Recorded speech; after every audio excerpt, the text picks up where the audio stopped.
The Eagles opened their preseason against Cincinnati by dialing up their signature Tush push on 4th and goal from the 1-yard line, sending backup QB Tanner McKee rumbling into the end zone for a 7-7 tie. Even without Jalen Hurts or most starters, Philly reaffirmed that its short yardage specialty remains both unstoppable and legal, despite nearly being banned this spring. Here's a deep dive into what happened, why the league flirted with outlawing it, and what it means going forward. 1. Anatomy of the play. Formation: 4 down linemen, 3 lead blockers, usually 2 fullbacks plus a tight end stacked directly behind the line, QB under center. Execution: at the snap, the center and guards engage the first line of defenders. Fullbacks and TE surge forward to form a tight wedge. The QB takes the snap, plants, and leans into the pile, trusting teammates to propel him across the goal line. McKee's score: on Thursday's play, 3 Eagles drawn from the scout team, 2 fullbacks, and a blocking TE drove McKee forward with a coordinated shove. Defensive tackles pinned their feet, unable to shed blocks, and McKee crossed the plane unopposed. 2. The near ban and the vote. Proposal origin.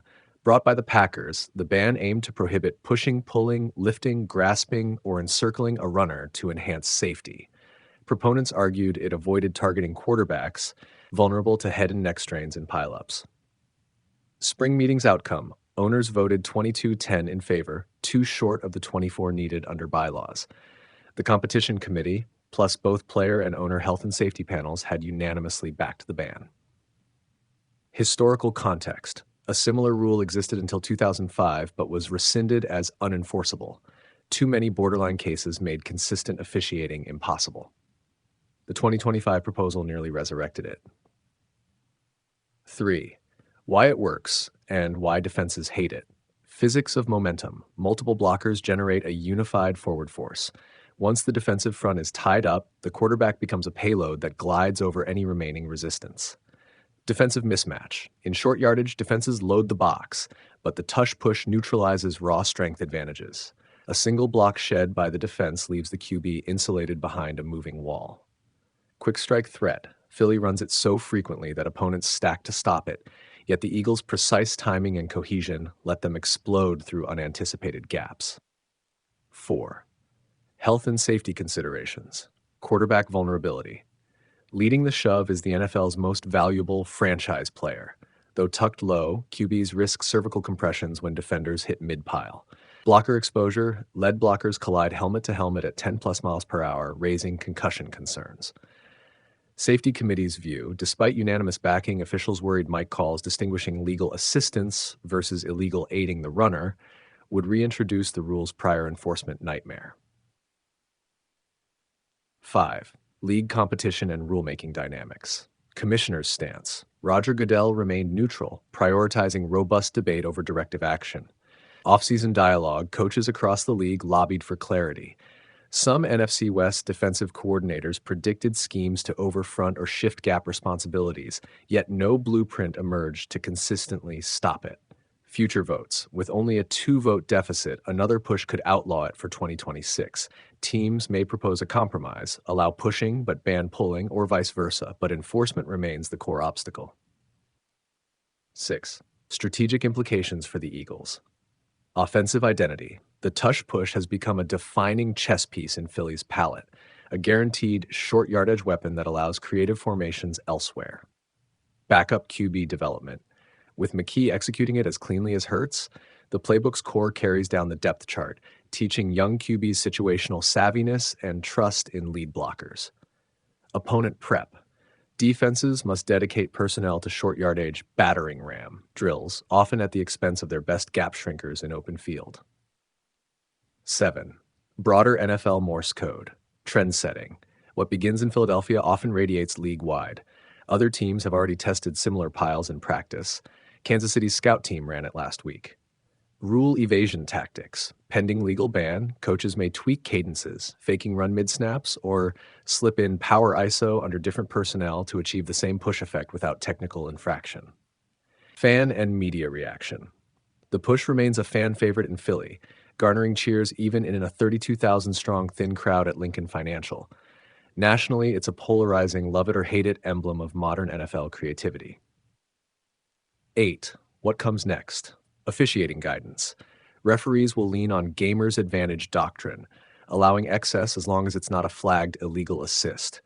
Back of the head's hits or neck rolls will draw personal foul, not anti-tush push mechanics. Tactical countermeasures. Defenses may evolve. Diamond front overloads. Shifting an extra DT into a box gap camouflages against wedges. Leveraged alignments. Defensive linemen stall blocks and cut off backside lanes, forcing dig-in battles rather than frontal pushes. QB spy husky LB. Deploying a spy to latch onto the QB mid-push, undermining momentum before the blockers converge. 9. Analytical takeaways. Probability of success. The Eagles have converted 85% of 4th and 1 tush pushes over the past season, compared to a league average of 55% on run up the middle. Win probability impact. Securing short yardage TDs flips win expectancy by 10 plus points. A successful push here had a 0.10 WPA, win probability added, on McKee's ledger. Spread availability. The play's reliability forces defenses to overcommit 8 in the box, opening outside runs, quick passes, and RPOs for 20-plus yards. For 10, final thoughts. By sticking to the tush push on the very first drive, the Eagles reinforced that they're both innovators and traditionalists, willing to exploit rulebook gray areas with surgical precision. For fans in Philadelphia, it was a familiar thrill. For the NFL at large, it was a reminder that enforcement challenges and player safety debates remain intertwined. Unless the league's owners flip 2 votes at next May's meetings, the tush push will stay in the playbook, and at least for now, gloriously unstoppable whenever Philly lines up 6 blockers in 4-yard territory. The tush push is alive and well, and as unstoppable as ever, at least when the Philadelphia Eagles run it. Even with Jalen Hurts and most starters resting in the preseason opener, Philadelphia dialed up the signature short yardage play on the first drive, and backup Tanner McKee was shoveled over the goal line on 4th and goal from the 1 to tie the game 7-7. That sequence felt like a statement, not just a play call. The tussle over the tush push has been one of the NFL's hottest debates this offseason.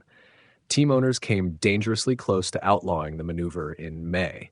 A proposal to ban pushing, pulling, lifting, grasping, or encircling a runner in short yardage situations received a 20-10 vote, 2 votes shy of the 3/4 majority required to change the rule.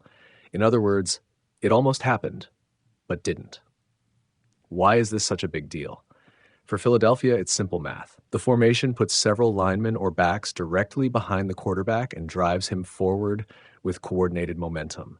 When executed cleanly, it creates a dense, low center of gravity that's just brutal to stop at the line. That's why Eagles backups practiced it and why McKee said afterward, people have a hard time stopping it. Short, direct, and brutally effective. The push's near ban had backing from both safety committees and the competition committee, and the Green Bay Packers initially pushed the proposal forward. Supporters pointed to safety concerns and the perceived unfairness of a play that almost requires a group shove to work. Opponents argued it's hard to officiate consistently and that it rewards good execution and timing. The history goes back 2 decades. A similar prohibition existed years ago, but was lifted because enforcement proved inconsistent. Commissioner Roger Goodell was careful not to take sides publicly, saying the goal was to foster full discussion on whether aiding a quarterback's forward momentum should remain part of the game. For now, the answer is yes, for the Eagles and anyone else who wants to run it. The rulebook remains unchanged, and teams will keep scheming around what works. What this weekend showed is the tug-of-war between tradition and safety is ongoing. Coaches will keep exploiting every legal advantage. Owners and committees will keep arguing over where lines should be drawn, and fans will keep watching to see whether the league eventually decides the tush push is genius football or a rule waiting to be rewritten. For now, Philly wins the opening drive argument